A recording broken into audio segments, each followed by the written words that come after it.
خليني أسألك سؤال بصراحة. هو ليه كل حاجة بتحصل حواليك بتدخل قلبك على طول؟ حد قال كلمة تفضل تفكر فيها يومين، موقف صغير حصل تقعد تعيده في دماغك 1000 مرة، وكل مرة السيناريو يتغير. يا ريتني كنت رديت، يا ريتني كنت قلت كذا، يا ريتني كنت وقفته عند حده. والحقيقة إن الشخص اللي قال الكلمة أصلاً نسيها بعد دقيقتين، بس أنت شايلها معاك من ساعتها. تمشي في الشارع حاسس إن الناس كلها بتبص عليك، تراجع نفسك: أنا ماشي صح؟ لبسي غريب؟ شكلي كان عبيط؟ وترجع البيت تعبان، مش من الشغل، من التفكير. ليه؟ علشان انت عامل حاجة خطيرة جدا. انت فاتح باب مشاعرك للناس كلها. أي حد معدي ممكن يدخل ويرمي كلمة ويبوظ مزاجك، كأنك سايب الريموت كنترول بتاع أعصابك في إيد أي حد. واحد يقول كلمة يضغط زرار الغضب، واحد يتجاهلك يضغط زرار الشك، واحد ينتقدك يضغط زرار الحزن. والنتيجة يومك كله بيتحدد على حسب مزاج الناس. وفي المقابل بتلاقي شخص تاني الدنيا مولعة حواليه وهو هادي.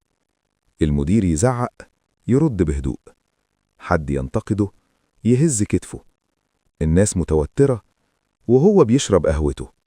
فتقول ده بارد، قلبه ميت، مش فارق معاه. بس الحقيقة غير كده. هو بس فاهم حاجة انت لسه ما فهمتهاش، ان كلام الناس زي التراب، لو سبته على الأرض هيفضل تحت رجلك، لكن لو قعدت تنفخ فيه هيدخل في عينك. والحل مش إنك تبقى قليل الذوق ولا إنك تبقى مستفز. الحل إنك تتعلم فن البرود الذكي، البرود اللي يحافظ على أعصابك من غير ما يخليك شخص مؤذي. والبرود ده له 3 قواعد بسيطة. أول قاعدة: فلتر الكلام. مش كل كلمة تستاهل رد. اسأل نفسك سؤال بسيط: الكلمة دي هتفرق في حياتي بعد أسبوع؟ لو الإجابة لأ، ارميها، خليها تعدي زي عربية ماشية في الشارع. القاعدة التانية: افصل بين رأي الناس وقيمتك.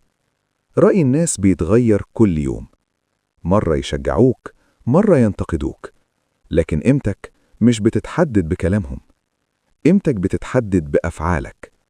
القاعدة التالتة: قانون ال3 ثواني. لما حد يستفزك ما تردش فورا، اسكت، عد في سرك: 1، 2، 3.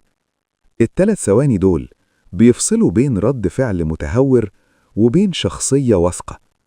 الصمت أحياناً أقوى من 1000 كلمة. ومع الوقت هتلاحظ حاجة غريبة: الناس بدأت تحترمك أكتر، مش لأنك بتزعق، لكن لأنك بقيت صعب الاستفزاز.